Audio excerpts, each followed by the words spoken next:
बिस्मिल्लाहिर्रहमानिर्रहीम, अस्सलाम वालेकुम। मैं हूँ आपकी host Shahida Mirza. Bonjour, je suis votre animatrice à notre épisode de Bonjour Montréal। आज जो हम आपको जिस शख्सियत से मिलवाना चाहते हैं, मेरे 4th एपिसोड में हमने मुलाकात करवाई थी रोज़ा दिलवेकियो से, कोऑर्डिनेटर CLSE होम डिपार्टमेंट। उन्होंने बात की थी सोशल वर्कर, नर्स। सो आज हमने डिसाइड किया कि सोशल वर्कर को आज यहाँ पर बुलाया जाए स्टूडियो में और आप लोगों से मुलाकात करवाई जाए और उनसे पूछे जाए कुछ सवाल जो मैं भी चाहती थी पूछना। So I had a good opportunity to talk to her, to know little bit more. So Rosa Delvecchio ने 2 सोशल वर्कर की बात की थी। First she talk to us about intake. जब हम CLSE कॉल करते हैं, इनटेक जब अपना प्रोसीजर कंप्लीट कर लेते हैं तो वो फिर सोशल वर्कर, केस मैनेजर जिसको हम कहते हैं, उनको ट्रांसफ़र होती है फाइल, जो केस मैनेजर हैं। तो चले आइए हम उनसे बात करते हैं और उनके बारे में पूछते हैं। Miss Marla Overland, welcome to Prime Canada TV। Thank you for having me. It's our pleasure to have you with a busy time. So I just talked to my audience about Mrs. Delvecchio was with us last time, and she did talk to us about the social worker and the nurse and everything, but we did not went in detail because she was not a social worker, she was a coordinator. So it's our pleasure to have you here and to know a little bit more about, but before we go in detail, talk to us about your beginning of career, how you started.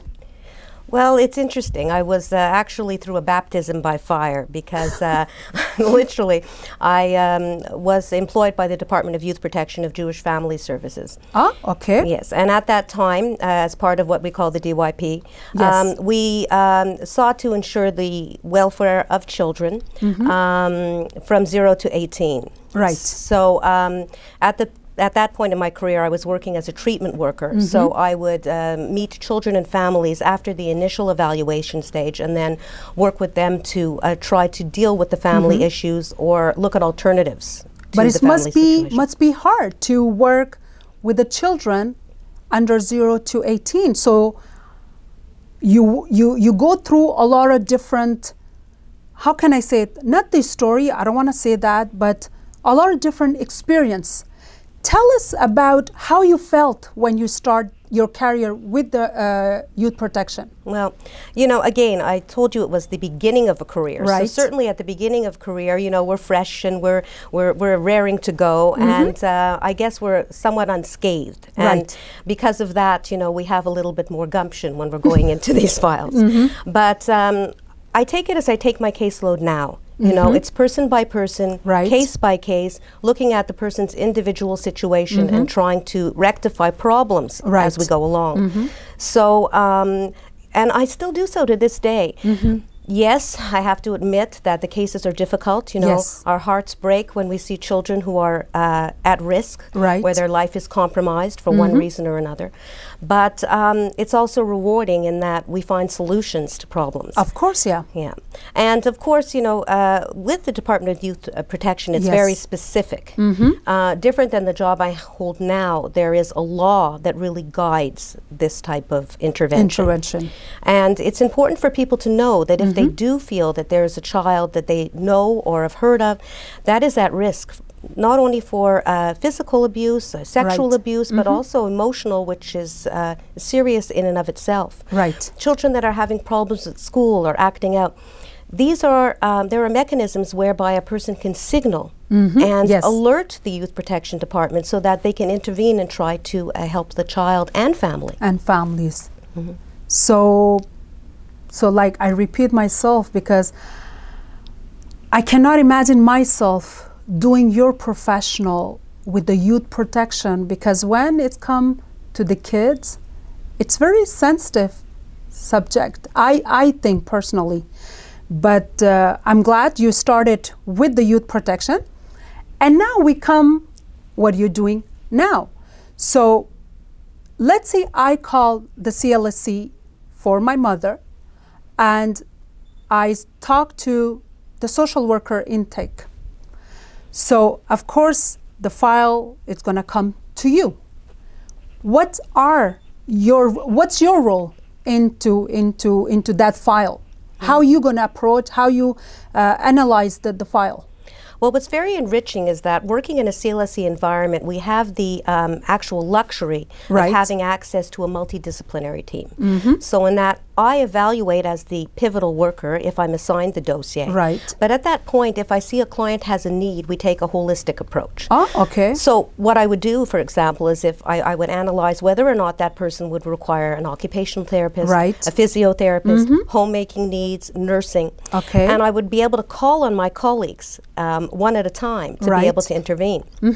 Then we would sit together almost in a caucus and figure out together how we're going to really deal with the client, looking at the person as a whole and looking at all their individual needs. So that much serious? It's serious and coordinated, which is something great as a social worker. I have the opportunity to dabble in all the other professions around me in some ways, you know, and also learn from their expertise. Of course, and as I said, a holistic approach, which is a luxury. Yes. So let's say you met all the professionals together. You called the family also to come to join in that meeting, or is only the professional, only the CLSC sit together? Well, there are different scenarios. You know, it wouldn't be uncommon for me to go to a joint visit with another one of my colleagues. For instance, if I would go to visit a client initially, and let's say I would see, for example, that they're at risk of falls. So I would think then, what is causing that risk? Is it environmental? Is it a physical problem? Let's say it's both. It wouldn't be uncommon for me to call upon the physiotherapist in my team, the occupational therapist in my team, and go together and take a look at the client as a team. And come away later and kind of analyze what the situation may be, you know, needing. And it is not uncommon for family members to be present during this evaluation period. So we do include the family. In fact, more likely they are caregivers who require our assistance. And so yes, there are family meetings, there's client individual meetings, and meetings as a team in committee to again look at how the treatment plan will be best suited to the client. Okay, so let's say, just a question in my mind.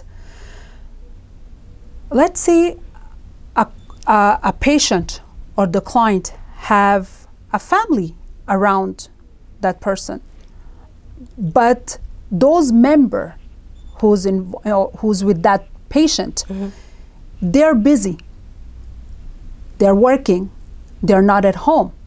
Are you still consider that patient should have a service from the CLSC, or the family have to help?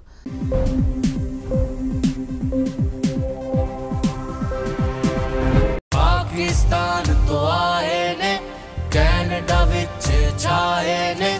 Pakistan to aaye ne, Canada vich chaaye ne. Tera restaurant, tera restaurant.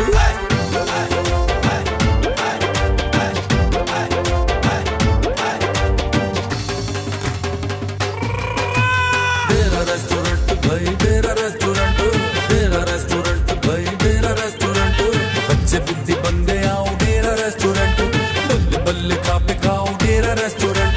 जिंदा रख दे अपने culture नू, जिंदा रख दे अपने culture नू। सत बिस्मिल्लाह जी आया नू, सत बिस्मिल्लाह जी आया नू। हैप्पी बर्थडे शादी बुकिंग कर लो जी। डेरा रेस्टोरेंट भाई डेरा रेस्टोरेंट, डेरा रेस्टोरेंट भाई डेरा रेस्टोरेंट, डेरा रेस्टोरेंट भाई डेरा रेस्टोरेंट, डेरा रेस्टोरेंट भाई डेरा restaurant.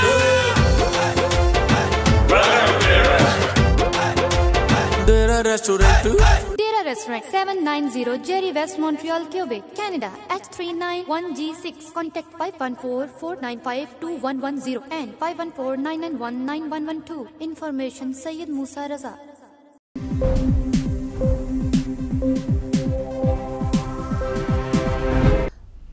that person? Well, there's no obligation. Of course, you know, we always look at what the family role could be. Right. And what we try to do is enhance it. Right. But there's the reality. I mean, the reality is that families are moving away. Yes. Where we migrate a lot more in That's this true. generation. That's you know? true, yeah. So we have to take that into account, that at times when family members are distant, we can't really call upon them on a regular basis. Right. But we still involve them. You know, I would get in touch by phone.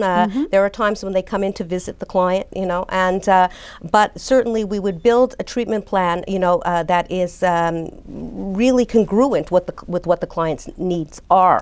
You know, so it very much depends. It's very much case by case. Okay. But certainly, you know, the scenario of a caregiver Yes. requiring help with a parent is quite common. Yes, it's true. And these are generally working people in a sandwich generation, having children themselves. That's true. And, you know, we take all of that into account. And we try to relieve them of that, you know, stress. Right. You know, it's also very difficult because, you know, we're not talking about just anyone. It's their parent. It's their loved one. Yes. And so there's emotion that's involved. There's family dynamics and sometimes history, good or bad, Exactly, that's involved in the scenario that we also take into account.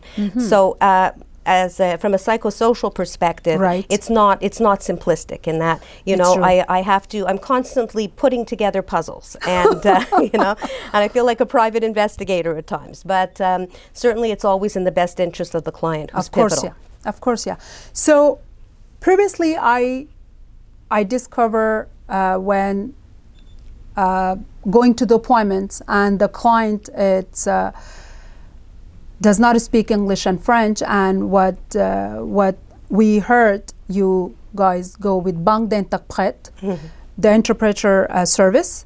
So talk to us about your experience, and of course my audience also curious to know how that kind of meeting held on their house, क्योंकि जाहिर है जब हम इस situation से नहीं गुजरते and it's first time हम लोगों के लिए होता है, जैसे हमारे पेरेंट्स जो मैंने अपनी प्रीवियस एपिसोड में कहा था कि वो इंग्लिश फ्रेंच नहीं जानते लेकिन CLSC से कोई आ रहा है उनकी अपॉइंटमेंट के लिए, तो I am curious to know कि वो मीटिंग कैसे उस वक्त चलती है उनके घर पे, जो प्रोफेशनल इन्वॉल्व है, जो इंटरप्रेटर इन्वॉल्व है, and top of that one of our parents, हमारी अम्मी माँ जी हो सकते हैं, हमारे अब्बू, ग्रैंडफादर, व्हाटएवर. तो आई रियली पर्सनली मैं ये क्वेश्चन खुद करना चाहती हूँ मिस ओवरलैंड से कि ये मीटिंग कैसे चलती है उस वक्त. So I just spoke to my audience and this is my personal question also to you. So once, let's say you came to my home, you come to my home, my mother does not speak English and French, I'm not at home, it's only my mom and she's 80 years old. So you as a social worker, you going to at my house, you're coming to my house with the Urdu or Punjabi interpreter. So I'm curious how you gonna done, like how you gonna talk to my mother?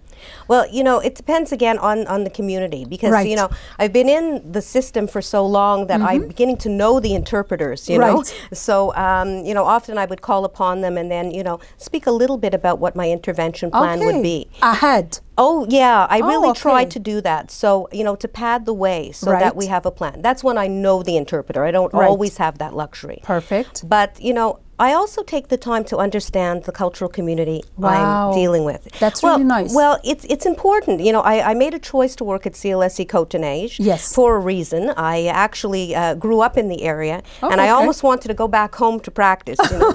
And but what's interesting is that it's enriching as a worker as well. Yes, that's true. I make friends from all different communities. And I learn about, you know, different levels of spirituality. It's deep and enriching for me as a professional. That's true, yeah. But going back, what I would do then is familiarize myself if I'm not familiar with the community. Right. And then be very careful because, you know, again, we have to be respectful. Yes. And understand, have a certain approach that's modified to respect that person's reality. That's for sure. And that's not only, you know, when we're talking about multicultural social work, but I'm talking about social work at large. You know. One of the first first things we do as a social worker, and I ram this into the minds of my student often, but the reality is that, you know, we have to go through a process of tuning in. Yes. And that's even in my car. If it's 15 minutes before getting to a client, wow, I imagine, what will it be like to be in the shoes for that person? That I want to know. And, you know, and once I tune in to that, and I Right. try to step into their shoes just for a little while, Right. I go in with a completely different perspective, an understanding. And what I don't understand, and especially if there's a linguistic barrier, Right. Often the interpreter will help me to understand. And Okay. and it becomes a three-way conversation. Yes. You know, with me trusting the interpreter to course. you know, convey my message. But we start off at the level of respect. Right. That's where it starts for all good Wow. intervention. Yeah, that's true. So it's a three-way, like you just said it. So first you talk in English or in French, Right. and then the interpreter listening you, and then she'll talk to the client, whatever you just said it. Exactly. Or, you know, for example, when we're walking in a door, Right. I have the interpreter actually more often than not introduce me. Because Okay. the first language I want that person to hear is something that's familiar. Yes, for sure. I'm a stranger walking into their home. Yes, that's true. I'm asking them, you know, an abundant amount of questions often. I try not to, but it's part of the, you know, an evaluation process. But that's really the better way to intervene, I find. Intervene, yes. So And- how long you been doing, I'm sorry to cut you off. Yes. How long you been doing this? Well, in this particular job Yes. with the I'm not staff- asking your age though. I just like, Well, you just better like not, glow. but because chances long? are I may not tell you the truth. So, but how long? No, actually, I'm nearing 33 years as a social worker in practice. 33 yeah, years. nearing that.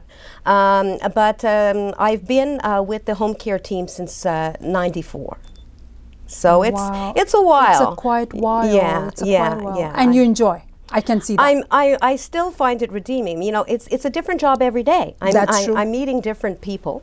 Okay. My clients are you know, it's ever in motion. So I'm getting new clients.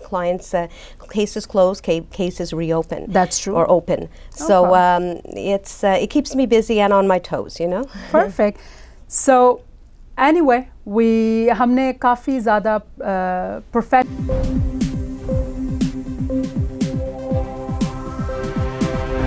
Restaurant 786 best Pakistani restaurant in Montreal 100% हलाल। ਇੱਥੇ ਤੁਸੀਂ ਸ਼ਾਹੀ ਪਨੀਰ, ਦਾਲ, ਸਾਗ, mix veg, kadhi pakora ਤੇ non veg ਵਿੱਚ ਗੋਸ਼ਤ, Lahori fish, Lahori chicken, ਸੀਖ ਕਬਾਬ ਦਾ ਨਾਮ ਸੁਣ ਕੇ ਤੁਹਾਡੇ ਮੂੰਹ ਵਿੱਚ ਪਾਣੀ ਆ ਜਾਵੇਗਾ। ਫੈਮਿਲੀ ਤੇ ਗਰੁੱਪਸ ਵਾਸਤੇ ਸਾਡੇ ਬਿਊਟੀਫੁਲ ਰੈਸਟੋਰੈਂਟ ਵਿੱਚ ਤੁਹਾਨੂੰ ਬੈਸਟ ਸਰਵਿਸ ਤੇ ਫੈਮਿਲੀ ਮਾਹੌਲ ਮਿਲੇਗਾ। ਅੱਜ ਹੀ ਪਹੁੰਚੋ ਜਾਂ ਕਾਲ ਕਰੋ 514 270 0786।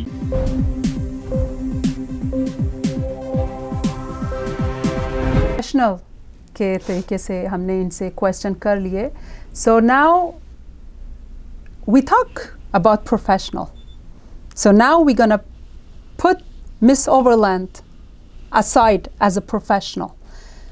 Come to us as a personal. Mm-hmm. Miss Overland Marla, what's your personal passion? What exactly you do in your personal life? Talk to us about your kid, your husband, your family, or if you do some volunteer. Mm-hmm. So we want to know. Well, okay. Well, first I'll stay in my shoes as an employee of CIAS okay. for the moment, because there was another project that I was involved in when I was the social worker in the town of Mount Royal. Okay. And that is having a dream of creating a volunteer center. Oh. And yeah, people originally said that I was dreaming in Technicolor and thought that it was Disney-esque in my thoughts. But, you know, I didn't stop. And Luckily, the Town of Mount Royal Volunteer Center now exists. We opened our doors in 2000. Bravo. Yeah, it's exciting. And we service the Town of Mount Royal for friendly visiting, accompaniment to medical appointments. And all free of cost? Yes, it's free of cost. The government is now, subsidizing our service. Nice. And there are 2 coordinators who actually, help the day-to-day run. And I sit as on the board of directors as the founder, but also, I guess, a clinical consultant. And more often than not, it's I sit there in tears and disbelief that it's come this far. If I step, but if I step out of the shoes of the CS and I go to Marla Overland, the person, yes. Well, if you want to know that, I'll talk to you a little bit about my passion. Sure, we want to hear that. And it's not it's kind of interrelated, but not, in that I've always loved makeup and fashion. I can see that. I don't know if you can tell, but it's I something. Can tell. It's I something can I trust enjoy. me. It's something I truly enjoy, and my friends knew me as the go-to person. Right. What mascara do I buy? What's the newest eyeshadow on the market? What will suit my look? Right. And after that, it kind of morphed, and I started to have a little website, and I was writing about it, and then. Yeah, and then I went and I started to blog, on a WordPress. And, really? And it became really something that I enjoyed. Wow. So about a year ago, or a little over a year ago, I was approached by the Suburban newspaper to consider blogging for them as their makeup and beauty blogger in their on the suburban.com, which is their website. And how did you felt when they approached you? Thrilled and honored that they would consider. Yeah, in many ways. And I have been writing Makeup by Marla, which is a blog at the suburban.com for over a year now. Wow. Congratulations. Thank you. It can be found on their website under the blog section, under makeup, under fashion and beauty. Fashion and beauty, okay. And every month or so, there's either a blog or sometimes I vlog. There's a video version. Wow. And I keep people in the loop about the scoops that are out there. Okay. And critiquing different, makeup that hits the market. Interesting. I also those tips and blogs are also visible on Facebook, and on Instagram, both at Makeup by Marla blog. So if people want to take a look and subscribe, they're more than welcome, and they would be able to follow me. So that's really your personal, that's your passion. Yes, my latest one. I don't know what's coming next. Wow. But anyway, we'll see. Yeah. Well, nice to hear. And tell us a little bit about your family, your kind of little bit background. Yes. Well, I was born here. Certainly, I'm of the Hebrew faith. It's my parents were actually born here as well. So I'm a Montrealer at heart. Growing up in Snowdon, so very close to Côte des Neiges. So when I look out my office window, I see my old high school and the old neighborhood. I feel like I belong. That's nice. It's an appartenance. Okay. Yeah. Okay. Yeah. So, thank you very much You're welcome. Give us that opportunity to know Miss Overland as a professional and a personal at the same time. Thank you. Thank you very much to be in a Prime Canada TV. It's my pleasure. बहुत बहुत शुक्रिया आप लोगों का भी हमारे साथ रहने का. तो इजाज़त दें हमें, और जिस तरह मैं हमेशा आप लोगों को एक ही मैसेज देती हूँ कि हमारा पेज फेसबुक में प्राइम कनाडा टीवी लाइक करें. अगर आपने कोई कमेंट्स या किसी शख्सियत से, किसी पर्सनालिटी से आपने मिलना है तो आप हमें लिख सकते हैं. हम ट्राई करेंगे कि उनको आपके रूबरू ला सकें. इसके साथ ही अपनी होस्ट शाहिदा मिर्ज़ा को इजाज़त दें. बोंजोर मोंट्रियल.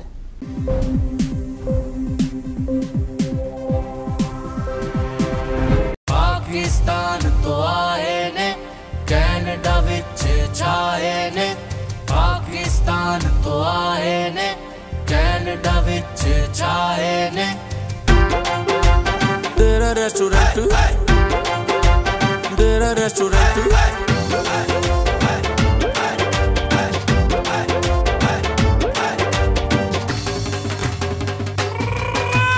तेरा रेस्टोरेंट भाई तेरा रेस्टोरेंट. बच्चे बुद्धि बंदे आओ तेरा रेस्टोरेंट. बल्ले बल्ले खा पे खाओ तेरा रेस्टोरेंट. जिंदा रख दे अपने कल्चर नू सत बिस्मिल्लाह जी आया नू सत बिस्मिल्लाह जी आया नू हैप्पी बर्थडे शादी बुकिंग कर लो जी डेरा रेस्टोरेंट भाई डेरा रेस्टोरेंट डेरा रेस्टोरेंट भाई डेरा रेस्टोरेंट डेरा रेस्टोरेंट भाई डेरा रेस्टोरेंट डेरा रेस्टोरेंट भाई डेरा रेस्टोरेंट